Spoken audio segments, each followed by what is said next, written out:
Hello guys, এখন আমি আর রনি জীবননগরের উদ্দেশ্যে বেরোলাম। এই যে আমাদের ভাঙা গাড়ি, এই ভাঙা গাড়ি নিয়ে যাব।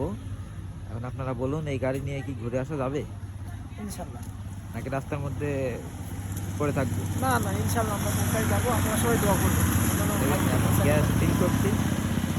গ্যাস নেওয়া হলে আমরা রওনা দেবো। ইনশাল্লাহ। এখন আমি তো ভরসা পাচ্ছি না। রাস্তার মধ্যে আমার মনে হচ্ছে যে নষ্ট হয়ে পড়ে থাকবে। আপনাদের কি মনে হয়? হ্যাঁ, তোর কি মনে গাড়ি হয়? গাড়ি ভাঙাচোরা হতে পারে, কিন্তু ইঞ্জিন কন্ডিশন আলহামদুলিল্লাহ। হ্যাঁ, ইঞ্জিন কন্ডিশন ভালো হলে তো হবে না, গাড়ি তো ভালো দেখতে হবে, না হলে তো কালো মেয়ের বিয়ে তো আগে।